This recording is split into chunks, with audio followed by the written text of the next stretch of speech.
সুধী দর্শক মণ্ডলী, আসসালামু আলাইকুম।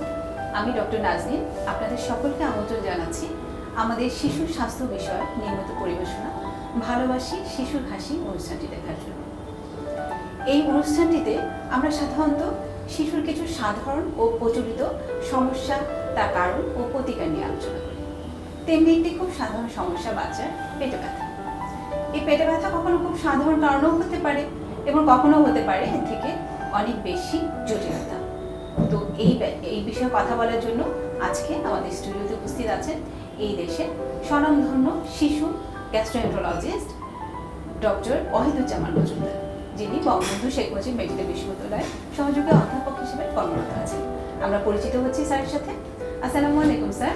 ওয়ালাইকুম সালাম। আপনাকে স্বাগত জানাচ্ছি আমাদের স্টুডিওতে। স্বাগতম এবং শুভেচ্ছা। কেমন আছেন? আমি আলহামদুলিল্লাহ ভালো আছি। আপনারা ভালো আছেন নিশ্চয়ই, আশা করি ভালো আছেন সবাই। আমরা আজকে আসলে বলে ফেলেছি যে আমরা পেটে ব্যথা নিয়ে আলোচনা করব এবং আপনি এই ব্যাপারে বোধহয় সবচেয়ে বেশি রোগীর সম্মুখীন হন শিশুদের পেটে ব্যথা নিয়ে। তো সাধারণত আমাদের বাচ্চারা যারা পেটে ব্যথা নিয়ে আসে, প্রধানত কি কি কারণগুলো আপনি খুঁজে পান? ধন্যবাদ। আসলে আপনি ঠিকই বলেছেন, যেমন পেটে ব্যথা অত্যন্ত খুবই কমন একটা সমস্যা আমাদের সমসাময়িক সবার ফ্যামিলিতেই কম বেশি আমাদের অভিজ্ঞতা আছে বাচ্চাদেরকে নিয়ে। তো আপনি যেমনটা বললেন যে আসলে ব্যথাটা খুব স্বাভাবিক, মিনিমাম চিকিৎসা লাগবে এরকম কারণ থেকে শুরু করে একদম এটা অপারেশন সহ লাগতে পারে সেরকম কারণ আছে। তো সেই যদি আমরা চিন্তা করি যে বেশিরভাগ ক্ষেত্রে আমাদের ব্যথা মানেই যে মারাত্মক কিছু তা নয়, বেশিরভাগ ক্ষেত্রেই ব্যথাটা সেলফ লিমিটিং মাইনর ইলনেস, আমরা যেটা আমাদের ভাষায় অনেক কিছু কিছু ক্ষেত্রে, যেমন এটা আমরা বলি যে 1-3% ক্ষেত্রে এটা কিন্তু একটু জীবন সংহারী হতে পারে। সেখানে সঠিক চিকিৎসা না দিলে বিপদ হতে পারে, ইভেন সার্জারি যেটা আমরা বলেছি সেটাও লাগতে পারে। তো আমরা যদি বলার স্বার্থে আমরা শিশুদের পেটে ব্যথাকে আমরা দুই ভাগে ভাগ করে নিতে পারি। আমরা যেটা বলি অ্যাকুট অ্যাবডোমিনাল পেইন, অর্থাৎ আমরা বলি শর্ট ডিউরেশন 24 ঘন্টা 2 দিন এরকম যে ব্যথাগুলি, সেটাকে আমরা অ্যাকুট অ্যাবডোমিনাল পেইন বলি। আর যেটা দিনের পর দিন আসছে যাচ্ছে আবার আসতেছে, এটাকে আমরা রিকারেন্ট অ্যাবডোমিনাল পেইন বা ক্রনিক অ্যাবডোমিনাল পেইন বলি। কারণটা বলতে যদি যাই তাহলে আমি ভাগ করে নিলে আমার সুবিধা হবে বলতে। যেমন অ্যাকুট অ্যাবডোমিনাল পেইন যেটা আমরা বলি, যে আমি যেমনটা বলেছিলাম বেশিরভাগ ক্ষেত্রেই কিন্তু এটা মাইনর ইলনেস, যেমন ভাইরাল গ্যাস্ট্রোএন্টারাইটিস বলি আমরা ভাইরাল ইলনেস বলি, জ্বর, গলা ব্যথা থেকে অনেক সময় পেটে ব্যথা হয়। টুকটাক কিছু বাইরে খাওয়া দাওয়া করলো সেখান থেকেও একটু হতে পারে।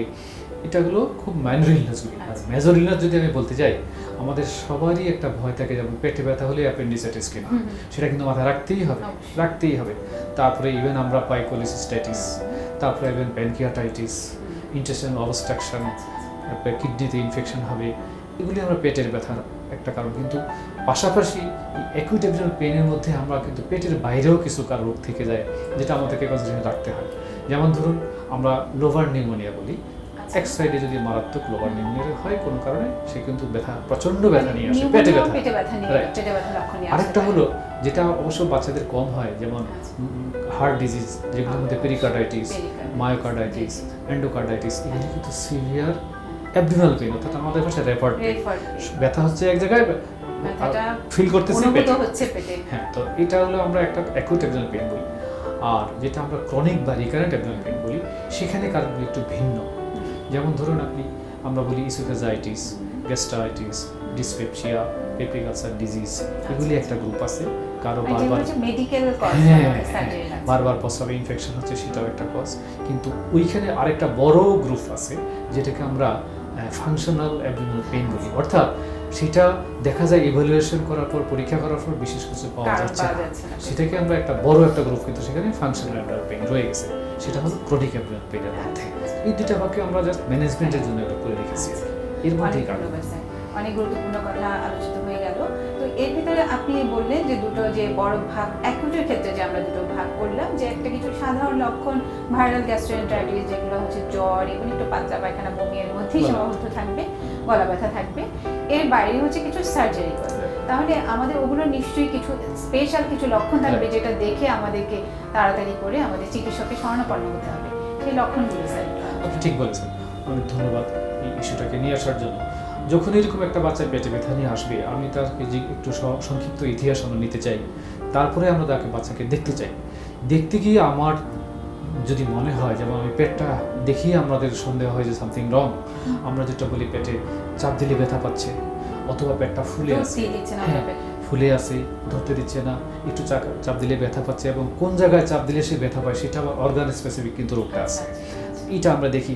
তারপরে তা ভাইটালসগুলি আমরা দেখি, তার ব্লাড প্রেশার দেখি, তার হলো সার্কুলেশন ঠিক আছে কিনা, তার কোনো সেন্সের সমস্যা হচ্ছে কিনা, সব কিছু মূল্যায়ন করি। যখনই আমরা দেখি সে একটু অ্যাবনর্মাল লুকিং আছে তার মধ্যে, প্লাস তার পেটটা ফুলে আছে অথবা ব্যথা আছে, অন্যদিকে পেশেন্টটার ভীষণ জ্বর অথবা বাচ্চার ভীষণ বমি করতেছে, হলুদ রঙের বমি করতেছে, এগুলি হলে আমরা একটু অ্যালার্ট হয়ে যাই যে এটা বিপজ্জনক হতে পারে, তখনই আমরা তাকে স্পেশাল অ্যাটেনশন দিয়ে দিই। কিন্তু আর যখন দেখি যে বাচ্চাটা নিয়ে আসলো, ব্যথা বলতেছে ঠিকই, কিন্তু তার জ্বরও নেই, পেটেও দেখলাম তেমন কিছু নেই, লোকাল কোনো ব্যথাও নেই, পেটে ফুলাও নেই, কিছুই নেই, তখন আমরা কিন্তু ওকে ওই মাইনর ইলনেসের মধ্যে ফেলে দিই।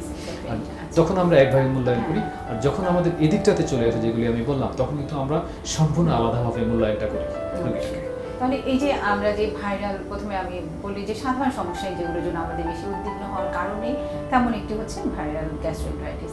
তাহলে এই ধরনের সমস্যার জন্য আমাদের কি কোনো মানে বিশেষ কোনো চিকিৎসার প্রয়োজন আছে, নাকি বিশেষ কোনো পরীক্ষা নিরীক্ষার প্রয়োজন আছে? ধন্যবাদ। এখানে আসলে যদি আমরা যখন দেখি যে তার কোনো মেজর কোনো সাইনসিম যেগুলি আমি বলেছি সেগুলি নেই, তারপরে তার হিস্ট্রি আছে, তার একটু গায়ে হালকা জ্বর আছে, গলা ব্যথা সামান্য অথবা একটু কাশি দিচ্ছে, সাথে পাতলা পায়খানা হচ্ছে, পেটে ব্যথা হচ্ছে, তখন আমরা জাস্ট রিঅ্যাসিওর করে দিই যে আপনি জাস্ট বাসায় নিয়ে যান, তাকে স্বাভাবিক খাওয়া দিতে থাকেন, খাওয়ার সালে দিতে থাকেন, একটু অবজারভেশনে রাখেন, এটুকুই।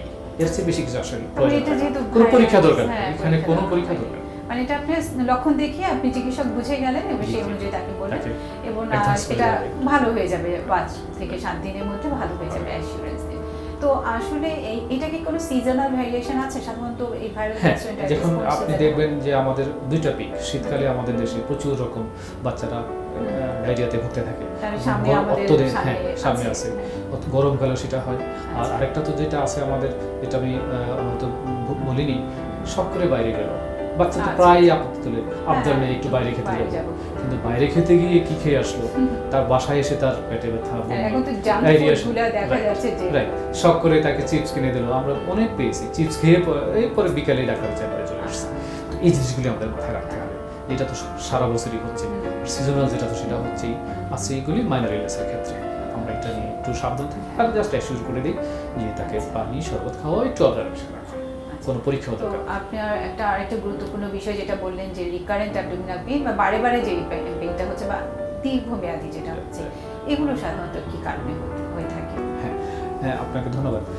ওই রিকারেন্ট অ্যাবডোমিনাল পেইনের মধ্যে আমরা কিছুটা বলেছিলাম, যেমন আমরা জিআই কজ, নন জিআই কজ ভাগ করতে পারি। গ্যাস্ট্রাইটিসের কথা আমি বলেছি, ইসোফেজাইটিস, গ্যাস্ট্রাইটিস, পেপটিক আলসার হতে পারে, আইভিডি, হ্যাঁ, তারপরে কিডনি কজ থেকে হতে পারে, তারপরে আপনার হলো নিউরোলজিক পেইন হতে পারে, অনেকগুলি কারণ সেখানে, ইভেন হেপাটিক কজ হতে পারে, যেমন কোলিসিস্টাইটিস, বারবার ব্যথা হচ্ছে, কোলিলিথিয়াসিস, গলস্টোন, সে বারবার, যদিও আমাদের বাচ্চাদের ক্ষেত্রে এগুলি কম কিন্তু হয়, জন্ডিস হচ্ছে, খেয়ালই করেন, সেগুলো দেখা যায় অন্য কোনো রোগের লক্ষণ হিসেবে।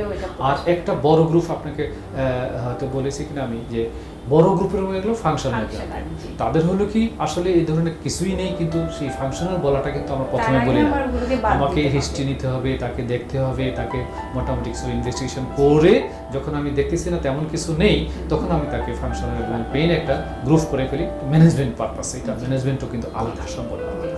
আর যখন আমরা অর্গানিক কজ, যেটা বললাম যে জিআই কজ, নন জিআই কজ, বিভিন্ন কারণ যেগুলি, সেটা কিন্তু ডায়াগনোসিস, ট্রিটমেন্ট সম্পূর্ণ আলাদা, ফাংশনাল অ্যাবডোমিনাল পেইনের সম্পূর্ণ আলাদা। তাহলে এটা প্রত্যেকটা কারণকে ইভালুয়েট করে ওই কারণ অনুযায়ী আমার চিকিৎসাটার ভিতরে যেতে হবে। তাহলে একটা কারণ হিসাবে যেটা আপনি প্রথমে বলেন যে ইসোফেজাইটিস, তো এখানে মানে কি লক্ষণ দিয়ে?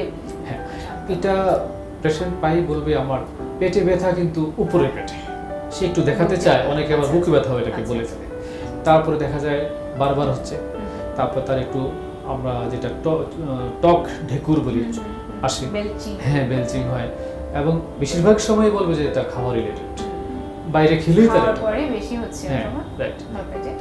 মানে একটা স্যান্ডিফার সিনড্রোম, মানে একটা নিউরোলজিক্যাল আমরা যে আপনাদের একটা রোগ আছে স্যান্ডিফার সিনড্রোম। আর একটা কথা আমি বিশেষভাবে বলতে চাই, যেটা আমরা খুব বেশি পাচ্ছি, এইরকম অ্যাকুট পেইন এবং ক্রনিক পেইন আমরা যখন আউটডোর অ্যাটেন্ড করি, চেম্বার অ্যাটেন্ড করি, বেশিরভাগ ক্ষেত্রে এখন যেটা সমস্যা কনস্টিপেশন, আচ্ছা কুষ্ঠকাঠিন্য, সেটা একটা আলাদা অধ্যায়, আলাদা অধ্যায়, এটা অনেক সম্পূর্ণ বড়, অধ্যায়। এটা আমরা আরেকদিন আরেকটা অনুষ্ঠানে করবো, আমরা এটা ওইটা আমরা ইগনোর করতে পারি না, বেশিরভাগ আমাদের অভিজ্ঞতা ওইটা রয়ে গেছে। কিন্তু একটা কিন্তু কথা এর মধ্যে আমাদের আলোচনায় চলে আসলো, আমাদের যে দীর্ঘমেয়াদী ব্যথাগুলো যেটা হচ্ছে বাচ্চাদের, এটার সাথে কিন্তু খাবারের একটা বড় একটা যোগাযোগ আছে। আপনি বললেন যে খাবার, তাহলে আসলে আমরা বাবা মাদেরকে কি অ্যাডভাইস দিব, কি ধরনের খাবার আমাদের বাচ্চাদের খাওয়া উচিত এবং কি খাবারটা খেলে বাচ্চার এই সমস্যাগুলো হতে পারে? আপনাকে ধন্যবাদ। বাচ্চা তো আবদার করবে, জি। বাইরে খাবো, এটা খাবো, সেটা খাবো, কিন্তু আমাদেরকে একটু খেয়াল রাখতে হবে যে হ্যাঁ, বাচ্চার আবদার রাখতে গিয়ে বাচ্চাকে আমি কোনো বিপদে বিপদে ফেলতেছি না কিনা, সকালে আবদার রেখে বিকেলে আমি ডাক্তারের চেম্বারে যাচ্ছি কিনা, রাতে হসপিটালে ভর্তি হচ্ছে কিনা, এই জিনিসটা আমাকে মাথায় রাখতে হবে। বেশিরভাগ ক্ষেত্রে আমরা যারা অবজার্ভ করেছি, বাইরের খাওয়াটার মধ্যে ফুড, যের মধ্যে ড্রিঙ্কস যেগুলি, আচ্ছা শরবত, ড্রিঙ্কস, লিকুইড খাওয়া, তরল খাওয়া, তার মধ্যে যদি বিশেষভাবে বলতে হয়, সবারই পছন্দনীয় লোভনীয় ফুচকা, চটপটি অত্যন্ত বিপজ্জনক, এবং ঝালমুড়ি, ইদানিং কিন্তু নিউজ পোর্টালে আসছে যে টয়লেটের পানি দিয়ে ফুচকা হ্যাঁ, তৈরি করা। ঝালমুড়ি। জি। এখন আমি দেখেছি এবং আপনি আশ্চর্য হবেন, আমার যেটা অভিজ্ঞতা, ওই যে যিনি বিক্রি করতেছেন ওনাকে যদি বলে দেওয়া হয় যে তোমার ফুচকাটা তুমি খাও, আমি তোমাকে 100 টাকা আমি দিব, তো আমি শিওর সেখানে।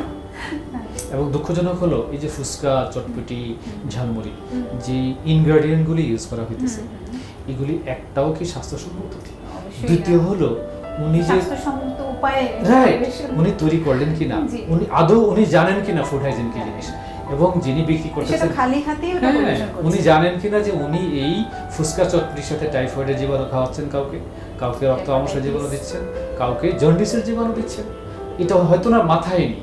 তো এই জিনিসটা যদি একটু আমাদের কনসাসনেস রেজ করা যেত, খুব সুবিধা হতো।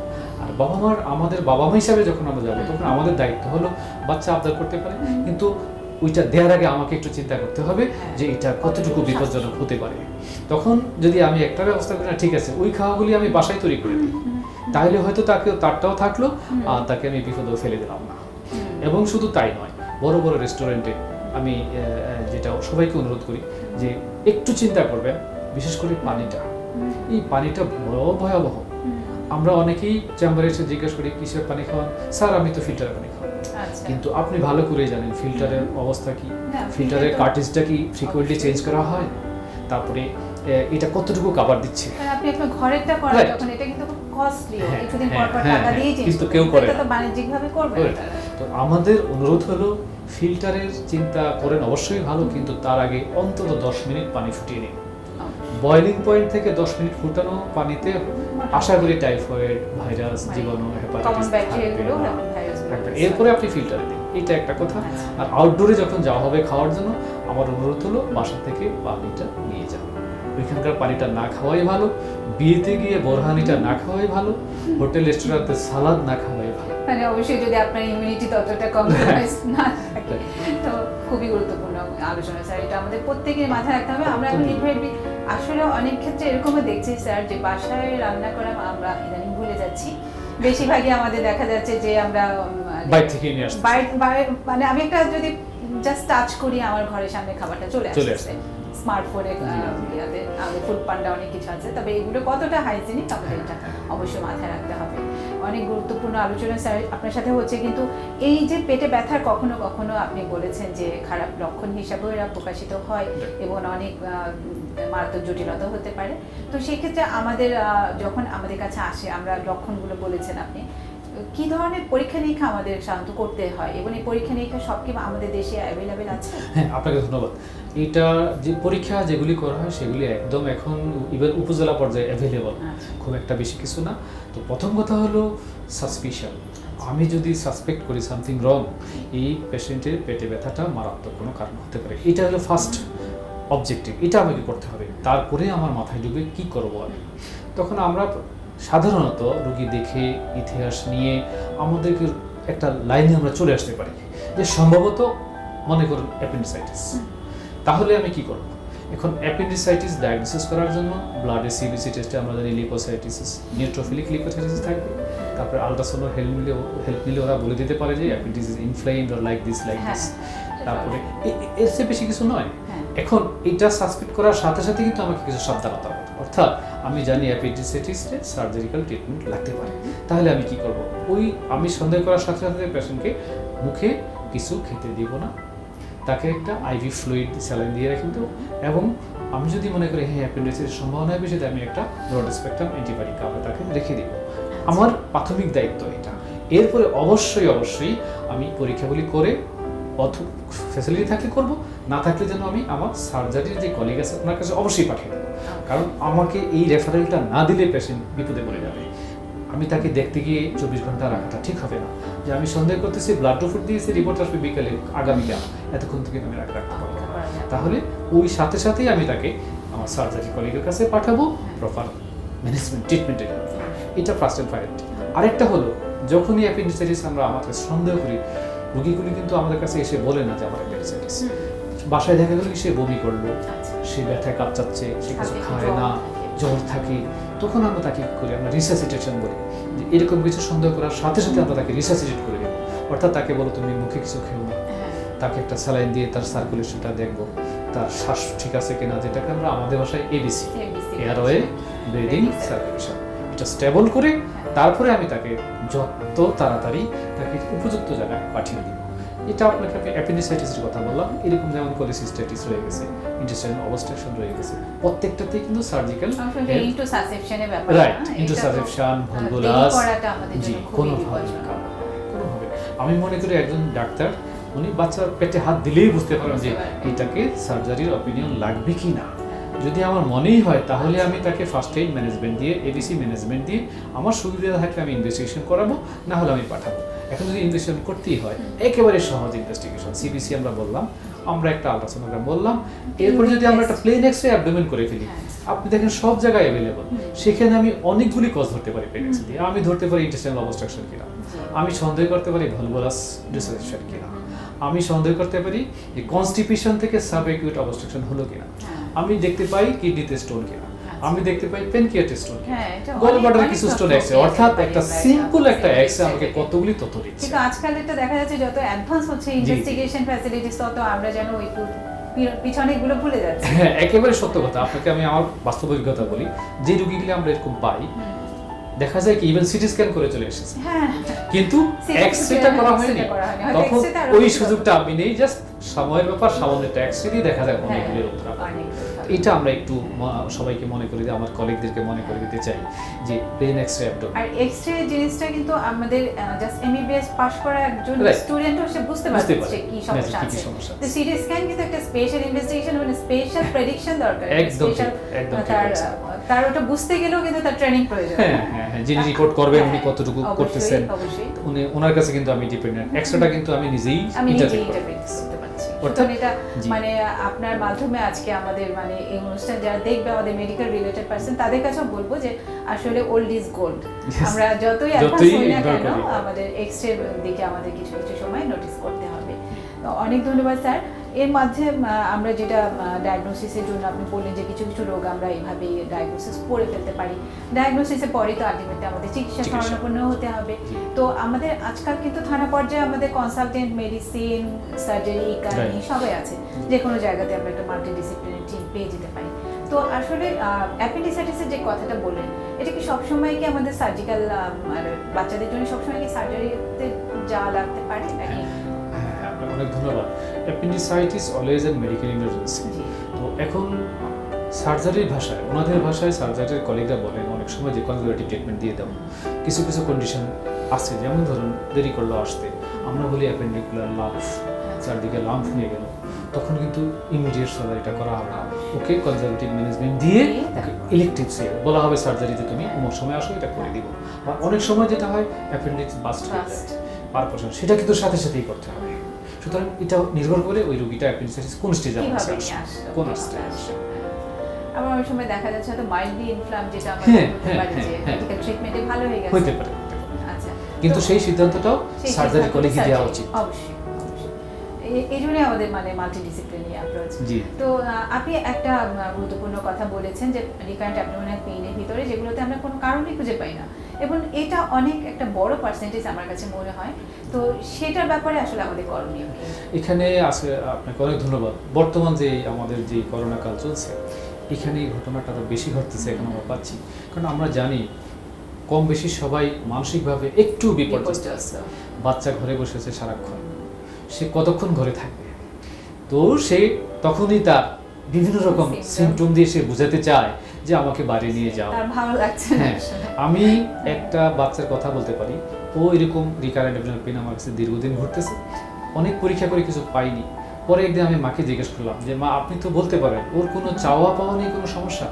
আশ্চর্য হবেন সে কি বলেছে মা, যে ওর বাবা টেলিফোন করলে ও পেট ব্যথা বলা শুরু করে, আচ্ছা আচ্ছা এবং বাবা বাসায় আসলেই সারাক্ষণই পেট ব্যথা। আচ্ছা এই যে ফাংশনাল একটা conflict of interest আছে সেখানে। একটা যে সাইকোলজিক্যাল কজ, এই রোগীকে আমি কি চিকিৎসা দেব? আমি মার কাছে ঋণী যে মা আমাকে বলে ফেলেছে। তখন আমি তাকে কাউন্সিলিং করে দিয়েছি যেটা আসলে কিছু লাগবে না, ওকে ও যেটা চায় সেদিকে একটু চেষ্টা করুন, ওকে সময় দিতে, ও কি চায় তাকে মূল্য দিতে। আরেকটা কথা হলো এখন যে সারাক্ষণ টিভি স্ক্রিন টাইম, আমরা কেউ টিভিতে আছি, কেউ মোবাইলে আছি, কেউ ট্যাবে আছি, একদম। বিশেষ করে বাচ্চারা। তো এই যে টিভি স্ক্রিনে থাকার জন্য তার কি হচ্ছে, ইনঅ্যাক্টিভিটি, ফিজিক্যাল ইনঅ্যাক্টিভিটি। সেখানে কিন্তু ওই যে আমি আপনাকে বলেছি কনস্টিপেশন, মারাত্মক একটা সমস্যা হয়ে দেখা দিচ্ছে। এটাও সেই ফাংশনাল কনস্টিপেশনটাই বেশি। কনস্টিপেশনের মধ্যে আমরা আরেকদিন যদি সুযোগ আলাপ করবো, তো সেটাও একটা ফাংশনাল পার্ট রয়ে গেছে। বাকি যে ফাংশনাল অ্যাবডোমিনাল পেইনগুলি, সেখানে কিছু ডিসপেপসিয়া আছে, সেখানে আমরা ডায়াগনোসিস করার জন্য কিছু পরীক্ষা করি, তারপরে আমরা তাদেরকে খুবই সামান্য চিকিৎসা আছে, কিন্তু সেখানে কাউন্সেলিং, এক্সপ্লানেশন এবং সিম্প্যাথি, ফ্যামিলি সিম্প্যাথি, সবাই তার কাছে একটু অ্যাটেনশন দিবে। পুরোটা টিম অ্যাপ্রোচ লাগবে সেখানে। সেখানে ওষুধ দিয়ে ট্রিটমেন্ট করার মতো রোগ কম। কিন্তু কিছু লাইফস্টাইল মডিফিকেশনের কথা হ্যাঁ। বলে থাকে। তো এই লাইফস্টাইল মডিফিকেশন মানে ওর খাওয়ার ধরন, পানি খাওয়ার ধরন, বা এই কিছু হ্যাঁ, ঠিকই বলেছে। ব্যাপার আছে। লাইফস্টাইলটা হলো যে সেডেন্টারি লাইফ, যেটা আমরা বলি যে চুপচাপ বসে থাকা, লেখাপড়া করা, টিভি দেখা, স্কুলে যাওয়া, স্কুলে আসা, এটা নয়। আমরা বলি যে বাচ্চাকে কমপক্ষে 30 মিনিটস যেন সে এক্সারসাইজ, এবং এক্সারসাইজ অনেকে বলে স্যার বাচ্চা তো ঘরে হাঁটাহাঁটি করে, সিঁড়ি দিয়ে ওঠা নামা করে, এটা কিন্তু বাচ্চার জন্য এক্সারসাইজ। বাচ্চার জন্য হবে সে ফুটবল খেলবে, সে দৌড়াবে, সে জগিং করবে, এই জাতীয় এক্সারসাইজ সে করতে হবে। এবং খাওয়া দাওয়ার ব্যাপারে প্রচুর পানি খেতে হবে, কারণ আমরা জানি আমাদের শরীরের 60% কিন্তু জল, পানি। এটাকে, এই যন্ত্রটাকে ঠিক রাখার জন্য যথেষ্ট পরিমাণ জল দিতে হবে। এরপরে খাওয়া দাওয়ার মধ্যে একটু সাবধান হতে হবে, যেটা আপনি একটু আগে বললাম আমি, যে আউটডোর খাওয়া, বাইরে খাওয়া থেকে খুব সাবধান। তারপরে হলো এখন যে ফাস্ট ফুডগুলি, তারা বিপজ্জনক। তো খুব টেস্টি করতে গিয়ে কি দিতেছি, কি দিয়ে আমি টেস্টি করতেছি, এটা তো দেখার আছে কিনা কেউ, আমি জানি না, একটু সাবধান হওয়া উচিত। তারপরে শাকসবজি, তো আমাদের বাচ্চারা একটা সমস্যা যে বাচ্চারা কিন্তু ইউজুয়ালি শাকসবজি খেতে চায় না। এটা জি, ওদেরকে যদি আমরা বুঝিয়ে সুঝিয়ে একটু শাকসবজি খাওয়াতে পারি, তাহলে কি হবে, তার ওয়েট গেইন হবে না, কনস্টিপেশন হবে না, পেইন কম হবে, অনেকগুলি কারণ এখানে জড়িত আছে। মানে ওই শাকসবজিটাও কিন্তু একটু মডিফাই করে তৈরি করা যায়। আমরা তো গতানুগতিক ভাবে যে আমরা ঝাল যে সবজি রান্না করি, ওটা না করে কিছুটা, বাচ্চারা কিন্তু আজকাল পছন্দ করে যে একটু চাইনিজ স্টাইলে সবজি, সেখানে কিন্তু মাল্টিপল ভেজিটেবলস ইউজ করা যায়। আর বাচ্চাদের আরেকটা খারাপ মানে অভ্যাস দেখি, যে খারাপ অভ্যাস মানে কি, এটা ওদের অভ্যাসটা মনে হয় যে গিলতে কষ্ট, এক লোকমা খাচ্ছে, এক গ্লাস একটু পানি খাচ্ছে, এটাতে কি মানে এটা আসলে কি, আপনাকে বলি, এখন অনেকগুলি সমস্যা এখানে আমি প্রায় দেখি অনেক জায়গাতেই। খাওয়ার সময় হলো জাস্ট ডাইনিং প্লেটে এসে প্লেট ভর্তি করে নিয়ে একজন টিভি রুমে, আরেকজন তার বেডরুমে, আরেকজন বারান্দায়, ফ্যামিলি সবাই একত্রে বসে খাওয়ার প্র্যাকটিসটা কেন জানি হারিয়ে যাচ্ছে দিন দিন। এটা নিয়ে আসা উচিত তাড়াতাড়ি। তখন হয় কি, সে কি খায় অনেক সময় সে বুঝতেই পারতেছে না। আবার অনেক বাচ্চাকে দেখি মারা এসে বলে যে ইউটিউব দেখে খায়, ওর টিভি দেখে খায়। এখন ও কি খাচ্ছে ও তো বুঝতে পারতেছে না, দেখতেছে, গিলতেছে। এই জন্যই ওই সমস্যাটা হয় যে সে অভ্যস্ত হয়ে গেছে, সে কি খায় ফিলও করে না, মজাও সে বুঝে না, স্বাদও বুঝে না। তার কথা হলো গিলতে হবে, গিলতেছি, তো একটু পানি দিয়ে গিললে হয়তো সুবিধা হচ্ছে, পানি দিয়ে গিলতেছে। তার মধ্যে আবার প্রেশার, বাচ্চা হয়তো মা বাবা কেউ না কেউ তাকে তোমাকে এটা খেতেই হবে, ওদিকে তার কিন্তু ডিমান্ড নেই, এনার্জি বার্ন হয় না, সে বসে আছে সারাদিন, খেতেই হবে। তখন কি করবে সে, বাধ্য হয়ে কোনো রকম সে পানির সহায়তা নিয়ে এটা সেটা নিয়ে খাওয়ার গিলার চেষ্টা করে। মানে এই জিনিসটা আসলে আমাদের মানে খুবই সমস্যা। এবং এই স্ক্রিন ডিপেন্ডেন্সির কারণে শুধু যে এই সমস্যা হচ্ছে তা না, অনেক নিউরোলজিক্যাল, সাইকোলজিক্যাল, আপনি ভালো বলতে পারেন, আরো বিপদ। এবং আমাদের দিনে দিনে এই সমস্যাটা কিন্তু আমরা এখন জাস্ট হয়তো আইসবার্গের পিক দেখছি, জি, জি। আরো ভবিষ্যতে অনেক খারাপ কিছু অবস্থা হয়ে দেখতে গেছে। পাবো। এখন থেকে সাবধান হওয়া উচিত। তাই আমরা প্রতিটা অনুষ্ঠানে প্রতিটা শিশু বিষয়ক সমস্যা নিয়ে আলোচনার কোনো এক পর্বে কথাটা আমরা নিয়ে আসি, কারণ এই স্ক্রিনটা যখন দেখা যাচ্ছে বাসায় সবাই স্ক্রিন জি, ডিপেন্ডেন্ট, জি। মাও ডিপেন্ডেন্ট, বাচ্চাও ডিপেন্ডেন্ট। মাও হয়তো ওটা দেখে খাওয়াচ্ছে, কি খাওয়াচ্ছে মাও জানে না, বাচ্চা ওটা।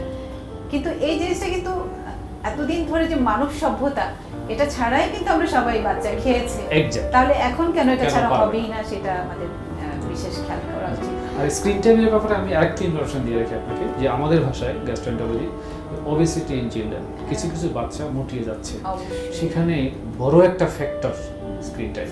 মানে বলা মোটা হলো হয়ে যাওয়াটা দিয়ে আরো কত জি জি জটিলতা। জি, তো 2 বছর বয়স পার হওয়া পর্যন্ত হ্যাঁ, no screen time. no screen। International মানে এটা আমাদের অ্যাডভাইস 3 years 2 বছর বা 3 বছর পার হয়ে গেলে 24 ঘন্টায় মাত্র 60 মিনিট স্ক্রিন। হ্যাঁ, 32 অথচ আজকে তো আমরা অবশ্য এখন করোনা পরিস্থিতিতে বাধ্য হয়ে গেছি, তারপরও আমরা তারপর চাইলে না, তারপরে চাইলেও আমরা কিন্তু কিছুটা বের হয়ে আসতে পারি। আমরা নিজেরা এখানে একটা জি, জি, নিজেরা একটা অ্যাটমসফিয়ার তৈরি ক্রিয়েট করতে করতে পারি যে আমরা নিজেরাই আমরা এন্টারটেইন করব। জি। টিভিটা আমাদের জি, আমি এন্টারটেইনমেন্টের মাধ্যম হবে না। এখানে একটু আপনার কথা একটা হাসির কথা হয়তো স্ক্রিন টাইম নিয়ে আমি দেখেছি সম্ভবত ফেসবুকে একটা ছবি, মা বাচ্চাকে খাওয়াচ্ছেন, তো মাও টিভি দেখতেছে, বাচ্চাও টিভি দেখতেছে। এখন মা দিচ্ছে দিতেছে, পাশে কুকুর বসে বসে খাচ্ছে, খাচ্ছে। মাও খেয়াল করতেছে না, এই যে বাচ্চা তো খবরে নেই, হ্যাঁ। দুজনে কিন্তু স্ক্রিনে। হ্যাঁ, এটা হওয়াটা খুবই দেখেছি আমরা। লাইকলি একটা, যদিও আমরা এটা হাস্যজনক বলতেছি, কিন্তু জি, এগুলো হচ্ছে। বাস্তবে ঘটছে। অনেক ধন্যবাদ স্যার, আজকে আপনার মাধ্যমে আমরা খুব গুরুত্বপূর্ণ কিছু ইনফরমেশন পেয়ে গেলাম বাচ্চাদের পেটে ব্যথা সম্পর্কে। তো আপনি আমাদেরকে একটু সংক্ষেপে আমাদের বাবা মাকে সচেতনতামূলক কিছু কথা বলুন, যে পেটে ব্যথা বাচ্চাদেরকে কিভাবে আমরা প্রতিকার করতে পারি। বাবা মার কাছে আমাদের অনুরোধ এবং চাওয়া হলো, বাচ্চা যখনই পেটে ব্যথা বলবে আমরা যেন ব্যাপারটাকে আমলে নিই, একদম কিছু হবে না বলে উড়িয়ে না দিই। যদিও আমি বলেছি বেশিরভাগ ক্ষেত্রেই মাইনর ইলনেস, কিন্তু সেটা ডাক্তার বলবেন যে মাইনর ইলনেস না মেজর ইলনেস। তো আমাদের বাবা মার কাছে অনুরোধ এটাই যে ব্যথা হওয়া মাত্র তাকে আমলে নিব প্রথমত, দ্বিতীয়ত উপযুক্ত চিকিৎসকের পরামর্শ নিব। উপযুক্ত কথা কেন বললাম, যে উপযুক্ত বললাম এই জন্য যে আমাদের এখনো অনেক জায়গাতে আমরা দেখেছি প্রথমে হোমিওপ্যাথির কাছে যাবে, একটু ওষুধ খাবে, কবিরাজের কাছে যাবে, একটু পানি পড়া খাবে, একটু ফু দিবে। এর মধ্যে কিন্তু জটিল কারণগুলি ডাক্তারের কাছে যখন আসে তখন অত্যন্ত জটিল পর্যায়ে চলে যায়, তখন রোগীর জীবনটাই সংকটাপন্ন থাকে। সেজন্যই বলেছি যে উপযুক্ত সময় উপযুক্ত চিকিৎসকের পরামর্শটা নেওয়া উচিত। ডাক্তারই বলে দিবেন যে এটা বেশিরভাগ ক্ষেত্রেই মাইনর ইলনেস, চিকিৎসা খুব একটা কিছু প্রয়োজন নেই, সামান্য চিকিৎসাই যথেষ্ট। এই সিদ্ধান্ত ডাক্তার দেবেন, এই চিকিৎসা সিদ্ধান্ত যেন আমরা না নেই। আর হলো কখনো দেরি করব না। আমি আবার বলি, দয়া করে হোমিওপ্যাথি, কবিরাজি অর্থাৎ ট্রেডিশনাল যে চিকিৎসা, এই চিকিৎসাটা নিয়ে আমরা যেন জটিল অবস্থা করে ডাক্তারের কাছে না যাই, হসপিটালে না যাই। কথাটা আমাদের সবাইকে মনে রাখতে হবে। ধন্যবাদ। ধন্যবাদ স্যার, আপনার অতি মূল্যবান সময় থেকে আমাদের দর্শকদের জন্য সময় অতিবাহিত করার জন্য। আশা করি আপনাকে আবার কোনো একটা অনুষ্ঠানে নতুন কোনো একটা বিষয় নিয়ে আমাদের মাঝে পাবো। ধন্যবাদ স্যার। আপনাকে ধন্যবাদ, এবং আমাকে যারা দেখলেন আজকে অনুষ্ঠানটা দেখতেছেন সবাইকে ধন্যবাদ, এবং সবার কাছে অনুরোধ রইল আমাদের যে আলোচনা হলো সেখান থেকে কিছু যদি আমরা আপনাকে দিতে পারি, আপনারা যদি নিতে পারেন দর্শকরা, তাহলে আমাদের সাকসেস। ধন্যবাদ সবাই। ধন্যবাদ সুধী দর্শক মণ্ডলী, এতক্ষণ মনোযোগ দিয়ে আমাদের অনুষ্ঠান দেখার জন্য। আশা করি সামনে আবারও নতুন কোনো শিশু স্বাস্থ্য বিষয়ক নতুন কোনো সমস্যা, তার সমাধান ও প্রতিকার নিয়ে আপনাদের সামনে আসবো। ততক্ষণ পর্যন্ত আমাদের সঙ্গেই থাকুন। ধন্যবাদ।